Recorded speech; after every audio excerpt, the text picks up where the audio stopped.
Matthew u Andrew u li il-ġurnalista Daphne Caruana Galizia qed jitolbu laqgħa mal-Prim Ministru Joseph Muscat fid-dawl tal-aħbar tal-ġimgħa filgħaxija dwar it-twaqqif ta' inkjesta pubblika indipendenti sentejn wara l-qtil tal-ġurnalista. Dan wara li żewġ żgħażagħ qed jgħidu li l-inkjesta tikser il-Kostituzzjoni li titlob li l-investigazzjonijiet għandhom ikunu indipendenti, imparzjali u effettivi. Fuq kollox il-membri tal-bord tal-inkjesta għandhom ikunu kwalifikati u mingħajr l-ebda konflitt ta' interess.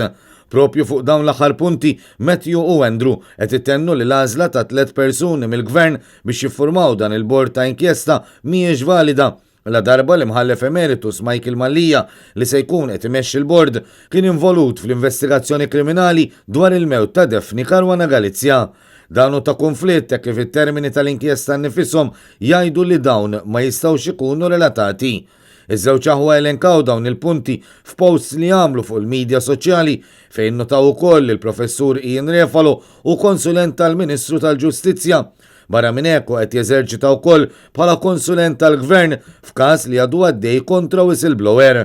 Dwar it-tielet persuna fil-bord huma qalu li dan kien espert forensiku li fil-jiem ta' wara l-qtil insista li ntuża materjal splussiv ieħor li allura seta' jimplika involviment ta' xi barranin.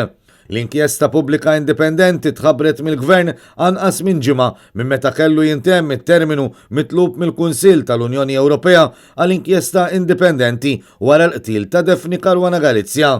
Dwara tkellem is-sibt filgħodu il-kap tal-Partit Nazzjonalista Adrian Delija waqt l-intervista fuq Net FM fejn qal li din messajla li saret u mhux kellu jkun il-Kunsill tal-Ewropa li talabha. Jiena jidher li dinja xi ħaġa li ilha missa li saret, ma kien hemm xejn milli jżomma illi ssir. Diġà rajt xi kummenti anka ta' rappreżentanti legali tal-familja, l-familja nnifisha u oħrajn qribhom illi diġà kommentaw, talbu illi jintaqgħu mal-Prim Ministru u minn hawn inħeġġeġ.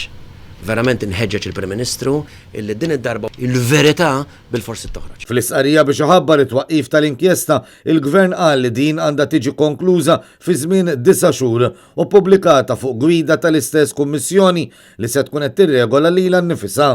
Madankollu kompla li għatandu riservi kbar dwar ir-riżoluzzjoni tal-Assemblea Parlamentari tal-Kunsill tal-Ewropa li waslet għal dan il-pass.